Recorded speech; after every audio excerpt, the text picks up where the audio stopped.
야 지역농모 이런 말 알아? 뭐 이러면서 저한테도 이제 농담을 걸어요. 남자 여자의 기본은 여기에 있다. 막 김정일이가 그걸 자기가 말했대요. 아 방송에서 조금 말하기 조금 그런데 그게 뭐냐 하면 안녕하십니까. 저는 북한에서 기동예술 선전대 대원으로 또 방송원으로 활동하다 자유를 찾아 동생이랑 함께 대한민국으로 입국한 성지용입니다. 반갑습니다. 북한에서는 당의 선전을 전하고 관철하는데 북돋아주는 기동예술 선전대원 그리고 제가 이제 마지막에 방송원으로까지 올라갔다가 대한민국에 오게 됐습니다. 대한민국은 아나운서라고 하는데 북한은 중앙방송원부터 지방 말단 방송원까지 다 이제 방송원 이렇게 이제 표현을 하는데 저희는 기업 2급 방송원이었는데 북한은 다 이제 공공기업이잖아요. 그래서 사람들에게 당의 정책을 알려주고 그걸 관철시키는데 사람들의 마음을 북돋아준다. 그래서 당의 나팔수라고 불립니다. 이춘희 아나운서 같은 경우는 김일성이 살아있을 때부터 했고 김정일 때도 했고 현재 김정은 시대에 와서는 제일 중요한 어떤 전달하는 거 북한에서 예를 들면 CBM 같은 거 쐈다. 북한에서 최고인민회의 대의원 선거를 했다. 중요한 보도 뉴스 이런 것만 이제 전달할 때 가끔씩 나오지 기본적으로는 다 류정옥 아나운서가 하는 것 같던데요. 근데 저희가 기업 방송원들이 모델로 해서 따라서 이제 흉내내는 방송은 이춘희 아나운서 방송이 아닙니다. 최성원이라고요. 북한의 이제 김일성, 김정일 다큐멘터리, 북한에서는 기록영화라고 하는데 그 기록영화를 찍을 때 나레이션하는 분이 계시거든요. 그분이 최성원이라고 인민방송원인데 저희가 그 인민방송은 최성원 씨의 목소리를 모델로 삼아서 저희는 현장에서 사람들에게 당의 목소리를 전달하고 또 사람들이 당의 목소리에 따라서 오늘 계획을 200%, 300%로 넘쳐 수행해라 하게 마음을 이제 북돋아주는 거지요. 지방 방송원들은 없습니다. 근데 여러분 아시잖아요. 북한의 이춘희 아나운서나 최성원 아나운서가 아마 2년 전에 평양에 새로 이제 김일성의 5호 저택에 있던 경루동 아파트 거기가 어딘가면요 김일성의 5호 저택에 있던 저택이었어요. 그러니까 일반 사람들은 거기에 들어도 갈 수 없고 거기서 한 몇백 미터 떨어진 거리에도 들어갈 수 없던 곳인데 김일성이 사망한 이후에 아마 김정은이 인민들을 위해서 경치 좋고 보통강 기슭에 우리 인민들을 위해서 인민들을 위한 집을 지었다 이런 식으로 해가지고 거기에 아마 첫 번째로 이춘희 씨하고 최성원 씨가 집을 받고 너무 좋아서 그때 다큐멘터리에서 우리 뉴스에서도 한창 봤던 것 같아요.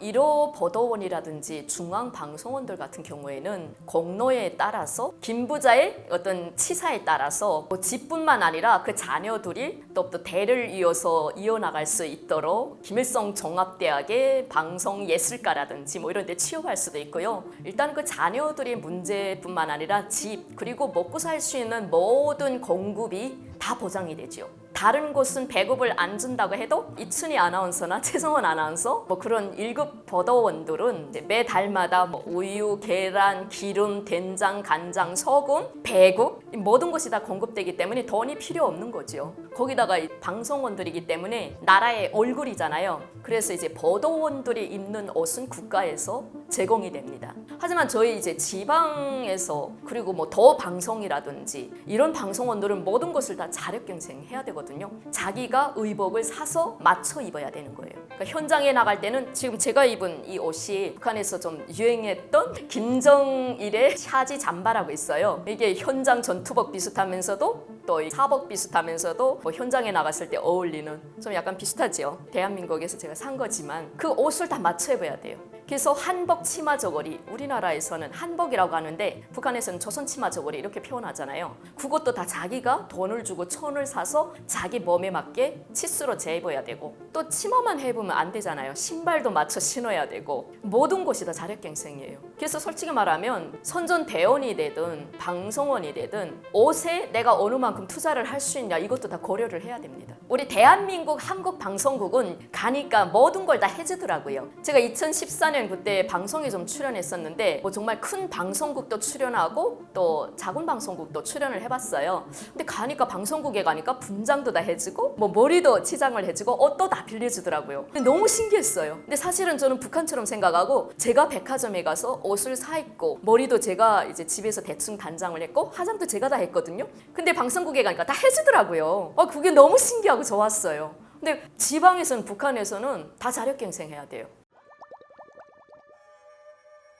혁명만 내려가든지 아니면 벗어야 돼요. 근데 자격이 없기 때문에 그러니까 예를 들면 단어에 따라 다른 거죠. 만약에 김일성 동지, 김정일 동지 뭐 예를 들면 조선노동당 정비서이시며 조선민주주의 인민공화국 국방위원회 위원장이시며 우리 당과 우리 인민의 위대한 영도자이시며 조선인민군 최고사령관이신 이렇게 해야 되는데 여기서 예를 들면 조선노동당 정비서이시며 조선민주주의 인민공화국 국방위원회 위원장인데 국방위원회 위원장인데 김정일 이걸 또박또박 해야 되는데 김정일 한다는 게 김일성 한다든지 김정은 한다든지 뭐 다르게 근데 그렇게 나올 수가 없는 거예요.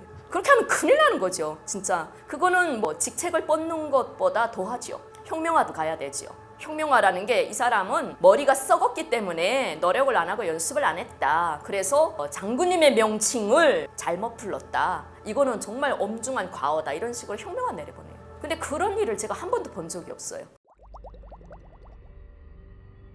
방송원이라는 거는 절반은 노동자고 절반은 사무직이에요. 그래서 저희를 반유급이라고 부르거든요. 당원도 아니고 저희가 그렇다고 완전한 사무직이 아니에요. 절반은 사무직, 절반은 저희가 노동자예요. 방송원도 당에 납할 수 있지만 어렵고 힘든 부분에서 저희가 이신작치 모범적으로 노동을 해야 돼요. 저희는 그냥 막 방송차에 앉아가지고 땡깡 피우는 거 아니에요. 저희가 예를 들면 먼에기 현장에 나갔다 이러면 먼에기 현장에서 30분 동안 방송을 하잖아요. 계속 할 수는 없어요. 그리고 음악을 틀어놓잖아요. 틀어놓고 저희도 팔 걷고 바지 걷고 들어가서 먼에기 한다니까요. 사람들에게 우리도 방송원이지만 당의 쌀을 먹는 사람이다. 그래서 우리가 이렇게 모범적으로 방송원이지만 이렇게 하니까 여러분들도 따라해라. 우리처럼. 이거예요. 그러니까 모범이 돼야 되는 거예요. 예를 들면 또 우리가 탄강에 동발목이 없어요. 그러면 동발목 전투 산에 다 가거든요. 기업서 모든 사람들이 어느 날 뭐 이틀 동안 산에 간다 이러면 그때도 이제 방송을 해야 돼요. 겨울인데 방송을 하고 또 여자들인데 저희 산에 올라가서 뭐 남성들은 이만큼 직경이 뭐 이만큼 되는 뭐 참나무를 동발목을 끌고 내려오지만 저희는 여자라고 요만한 거 끌고 내려와야 돼요. 그걸 2개씩 메고 온다니까요. 그래서 막 제가 힘들어서 막 이러면 남성분들께 내 것도 좀 이거 좀 산에서 트랙터가 될 수 있는 것까지 산에서부터 끌어내와야 되거든요. 근데 북한의 산은 되게 높은 거 알죠? 그런 산을 3개를 넘어서 가서 그 나무를 끌고 내려와서 트랙터나 자동차가 될 수 있는 것까지 쌓아놔야 되거든요. 저희는 절반 노동자예요. 그래서 국가에서 주는 그 배급 그리고 국가에서 주는 공급 그거밖에 아무것도 없어요. 그러니까 북한 말로 방송원은 그냥 명예직이지 먹을 알이 전혀 없는 직업이에요. 방송에서 조금 말하기 조금 그런데 그게 뭐냐 하면 이제 방송실에 올라가서는 선전비서 밑에 저희가 방송원들이 속혀 있거든요. 그러니까 저희 상가는 선전비서예요. 선전비서. 그러니까 선전비서라는 거는 2급 기업서에서 초급당 비서가 있고 조직비서 있고 선전비서 있으니까 2번째로 제일 높은 사람이라고 할 수 있는데 선전비서들은 대부분 다 유부남이잖아요. 근데 방송원들은 대부분 아가씨 처녀란 말이에요. 그러면 선전비서들이 자기네들 이제 밥 먹고 할 일이 없어요. 그러면 방송원들한테 트집 잡거나 아니면 방송원들이 여자니까 좀 어떻게 희약가시 걸어서 어떻게 자기네가 이제 심심풀이로 생각하는 거죠. 그래서 뭐 가끔씩은 뭐 추행하려고 하기도 하고 뭐 좀 농담도 되게 고하게 할 수도 있고요. 음란패설로 좀 꼬시려고 할 수도 있고 근데 북한은 성추행이나 성폭행 이런 게 없거든요. 그래서 대부분 만약에 이렇게 해서 썸 타서 이런 말이 흘러나갔다 이렇게 하면 다 여성을 욕해요. 그 여자가 행실을 바로 못해서 선전비서를 꼬셨다, 남성을 꼬셨다 뭐 이런 식으로 되기 때문에 되게 힘들어요. 그러니까 여자가 어디 가서 뭐 이거 나 억울하다 이렇게 말할 수도 없고요. 어디 가서 입도 뻥끗하지 못해요. 근데 이제 그때 4년제 대학 추천서라는 게 기업서에 한 2개씩 내려와요. 그러면 그 4,5천 명 중에 그 2명을 누가 추천해 주겠어요? 그 조직비서가 1명 추천해 줄 수 있고 선전비서가 1명 추천해 줄 수 있는데 4년제 대학을 제가 못 갔거든요. 그걸 주겠다고 하면서 이제 저를 꼬시는 거예요. 근데 제가 거부를 했어요. 저 대학 안 가도 된다고 막 이러면서. 그리고 무단결근을 한 열흘 동안 했거든요. 그 사건 때문에. 그리고 엄마한테도 얘기를 못하고 집에서 열흘 동안 끙끙 앓았거든요. 근데 이제 그걸 노동가에서 저를 데리러 온 거예요. 데리러 와서 야 너 막자 막장에 전차원 전공으로 배치됐다 해서 저를 그냥 혁명관 내려보내더라고요. 그러니까 말도 못하고 그냥 저는 아무 말도 못하고 내려갔거든요. 그래 내 내려가라면 못 내려갈 줄 아니? 그래 내 그 잘난 선전부에서 일 안 해도 된다. 이런 식으로 거기 내려가서 제가 3개월 동안 전차원 전을 했다니까요. 그러면서 탄강 막장이라는 것도 그때 구경을 해봤는데 와, 전 진짜 그 막장에 이제 400~500m 내려가서 거기에 이제 전차들이 큰 갱도거든요. 쫙 6대가 있어요. 그래서 거기는 벅선이라고 하고 거기서부터 이제 쫙 들어가면 한 4km, 8km 들어가야 막장까지 도달하거든요. 거기서 석탄이나 버럭을 실은 실차를 끌고 나와야 돼요. 전차공이 끌고 나와야 여기서 또 이제 케이지라는 엘리베이터로 이제 꼭대기로 올리거든요. 그러니까 이제 전차원 전공이 전차로 그걸 이제 20대, 30대 실차를 끌고 내려와서 그걸 승차공이라는 사람이 위로 이제 올려야 돼요. 그걸 찜뿌라 공이라고 하는데 찜뿌라 작업이라고 하는데 뭐 그렇게 이제 올리는 탄강에 대해서 제가 그러다 보니까 막장 안을 구경하게 됐어요. 지금 생각하면 정말 억울한데 그때는 나이도 20살밖에 안 됐었고 그리고 말할 사람도 없고 또 저희 아빠도 그때 돌아가시다 보니까 저를 누가 편들어줄 감싸줄 형편이 못 됐어요. 그리고 저희 어머님 같은 경우는 공부를 못했기 때문에 어디 가서 이제 말하는 것도 되게 못하시거든요. 뭐 이렇게 억울한 사정을 어디 가서 누구한테 말해서 풀어야 된다 이런 것도 잘 모르시고요. 어머님은 그냥 오직 먹고 사는데 신경을 쓰시고 되게 고지식한 분이시라 어머니한테 말해봤자 속상하기만 하고 이게 누구한테 말하겠어요. 그땐 제가 가장이었는데.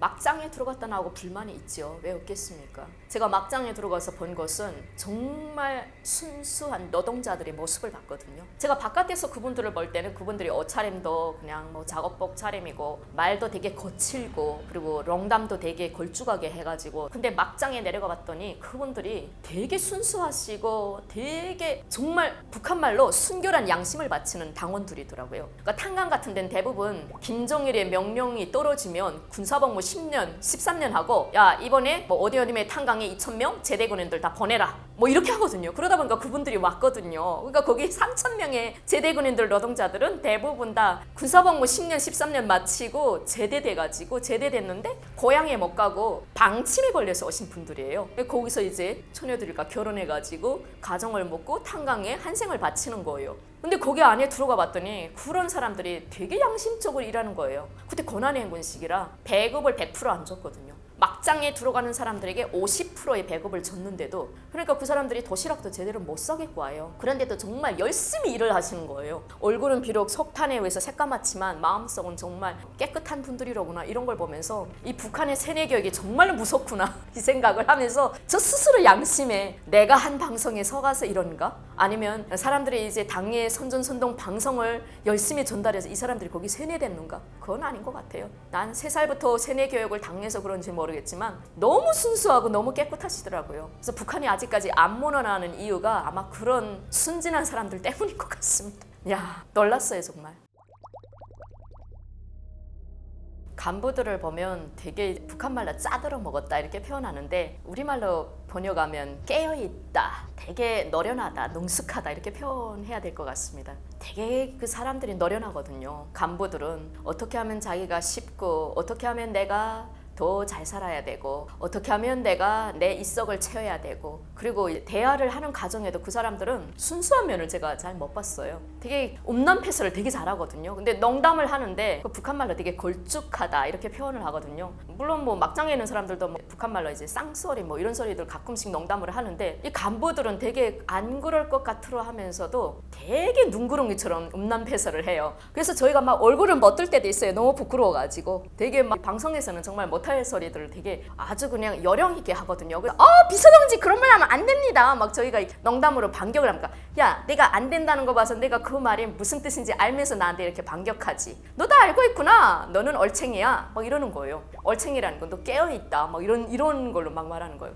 그래서 여기 합의해? 합의해? 동의해? 막 이런 식으로 막 농담도 막 하기도 하고 모릅니다! 막 어떨 때는 저희가 막 강짜로 잘 모릅니다. 그게 무슨 소리지? 하고 막 일부러 딴청 피우는 척 하기도 하는데 되게 음란패설도 잘하고요. 그리고 제가 알기로는 김정일이 옛날에 그 간부들이 스트레스 너무 많이 받기 때문에 웃음을 따라 천만리라는 그런 음란패설 유머화라는 책을 공급해줬대요. 그래서 그 간부들이 거기서 본 책인지는 모르겠는데 되게 음란패설을 잘 말하더라고요. 저 정말 부끄러워가지고요. 간부들은 맨 쌍소리 생긴 김정인가? 이렇게 생각했다니까요. 옛날에 그런 건 있었어요. 김정일이 딱 뭐 칠보산 막 건설하는데 거기를 찾아갔대요. 찾아갔는데 거기 부부바위가 있거든요. 근데 해설원이 이 부부바위는 어머 말 못하겠습니다. 그러니까 천해동 뭐 그거 왜 말 못해? 우리나라의 전설인데 말하라. 그럼 내가 하지. 뭐 이러면서 자기가 직접 했다고 해요. 또 부부바위가 뭐냐 하면 남편이 전장에 나갔다가 3년 만에 딱 돌아왔거든요. 이게 이제 와이프가 여보, 남편이 여보 하면서 막 둘이서 탁 이게 포옹을 했는데 남자가 어깨를 탁 안고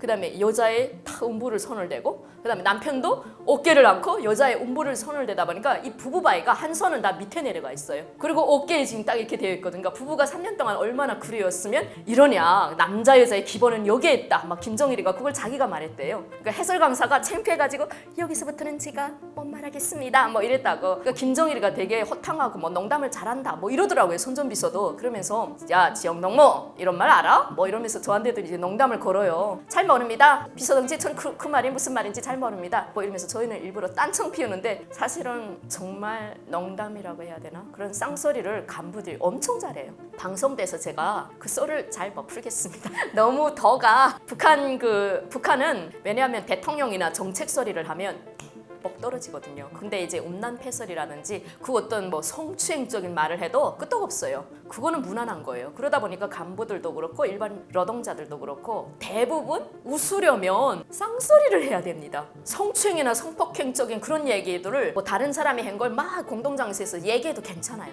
무방해요. 노골적으로 뭐라는지 알아요? 야 너는 왜 저지 그렇게 없냐? 막 이렇게 말해도 북한에서는 성추행이 아니에요. 근데 대한민국에서 앞에 사람 보고 지영동은 왜 이렇게 젖가슴이 없습니까? 이렇게 말하면 아니 이 간부들이 이렇게 말한다는 거 믿으세요 여러분? 안 믿죠? 근데 북한이 그런다니까요. 야 너는 왜 이렇게 엉치가 없냐? 너는 왜 엉치가 축 처졌냐? 너는 왜 이렇게 가슴이 벙긋하지 못하냐? 이걸 노골적으로 말한다니까. 이 정도는 그냥 껌이고요. 이것보다 더 강한 것도 말이에요. 그러니까 제가 말 못한다고 했잖아요. 근데 아무런 일이 없어요. 그게 오히려 더 웃음을 주는 유머러틱한 간부다. 뭐 이렇게 보여지는 거예요. 북한은. 우리 대한민국에서는 민주주의 사회이기 때문에 뭐 대통령이나 뭐 어떤 당을 비판해도 괜찮잖아요. 자유롭게. 근데 북한에서는 당의 정책이라든지 뭐 호칭 부를 때도 그 호칭이 안 들어가면 정말 큰일 나는 거고요. 하지만 음란패설 같은 거는 뭐 도수가 아무리 높은 거 해도 뭐 어떤 여자가 옥수수 밭에 들어가서 뭐 어쨌는데 뭐 이 정도까지 얘기해도 뭐 괜찮아요. 사람들이 하하하 웃고 보통으로 생각해요. 제가 정말 간부들 속에 있다 보니까 음란